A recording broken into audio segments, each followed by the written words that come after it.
Hey everybody, this is Lead Freak. This is going to be Adjustment Tool Storage version 2.0.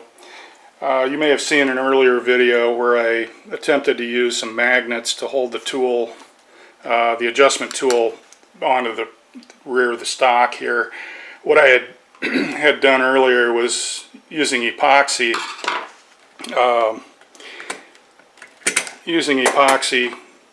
right in this area to hold the tool into a small hole that I drilled right here, and seemed to work okay until after the first magazine, and it just popped right off probably after the 5th or 6th shot. Epoxy isn't a good mix with polyurethane. I think that's what the stock is made out of. It's really a soft plastic. It doesn't really stick to this type of material. And I was going to try using urethane, really good quality urethane to stick it on there, and I thought, that's not really that secure. So what I did,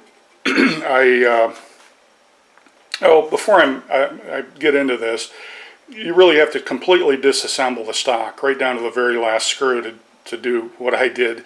And a couple of things, this cheek pad actually just pops right off this way. It has a little pin or bar, you might say, that's molded into the cheek pad that fits inside a notch right here, and then at this end there are two little bulges in it that slide over a little rib to hold it in place. So what I did, I didn't know that until I started trying to get it off, and I was using a kind of a flat wood chisel to get down under it without doing any damage to the stock.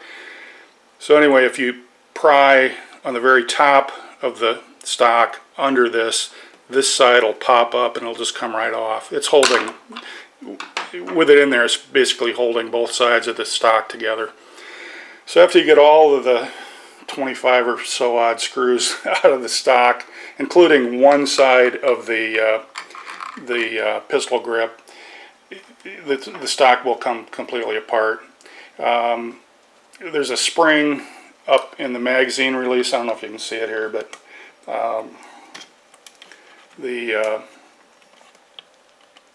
in the magazine release right up here, there's this little plastic cover is on a pin, and then the pin goes through to the other side of the stock, fits in a little groove, and there's a real tiny spring on the end of it to give it the tension.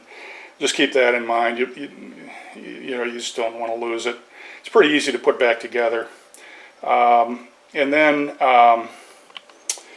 you have to take the butt plate off also, and you could actually take that off anytime, but to do it you have to keep it under compression, take all the screws out, all 3 screws, and then inside the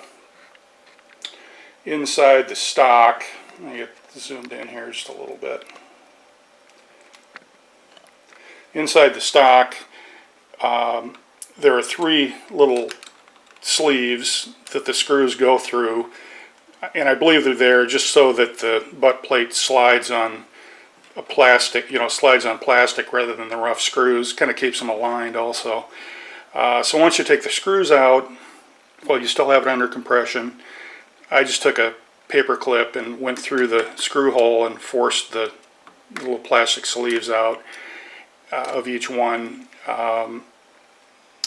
They're about 3/4 of an inch long, and then once you have the screws and the sleeves out, this comes off, and there are double springs here, coil springs on each end. This one just has one heavy coil spring.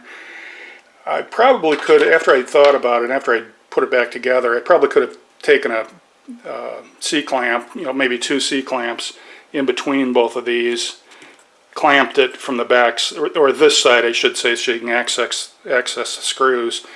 Wrap a cloth or whatever around this so that you wouldn't have to hold it. There's not really a whole lot of tension, but I just did it with my hand while I took it apart.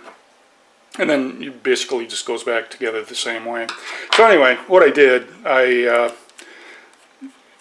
after I had the stock apart completely, I put a T-nut on the inside of the on the inside of the stock. It's probably 3/16 of an inch thick, this material right here.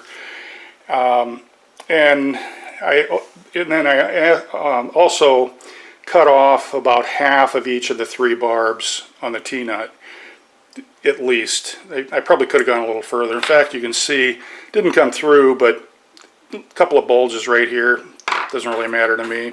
If I had it to do over again, I'd probably leave all but about a 16th of those barbs. If you drill this hole, I think I used a 5/32 bit for this T-nut, and this is a number 6 32 thread T-nut, and then I used a number 6 32 thread 1/2 inch knurled screw, which is it's kind of a chrome plated screw. If you cut those barbs down pretty far, I just used a pair of dikes or wire cutters to cut them off. And then also, as I was putting together, I put a couple dots of urethane sealer on the back side of this to help hold it in position while I was putting it back together. I used actually seam grip seam sealer for a tent. It's really good quality urethane, and it'll stick to just about anything like this. I don't think it's going to go anywhere, and if it did, it wouldn't fall down in the stock. The other half of the stock would hold it in position, so you could at least reach it and screw the threads back on. Anyway, it's held in there pretty darn good. I mean, it's not going to go anywhere. Using up all the threads on the T-nut also, so it's not, not just gripping a couple of threads.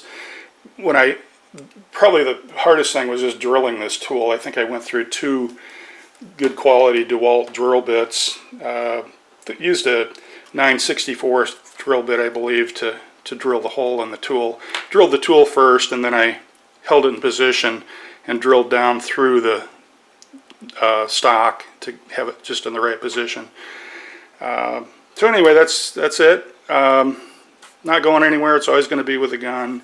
And let me know what you think. Appreciate your comments. Thanks.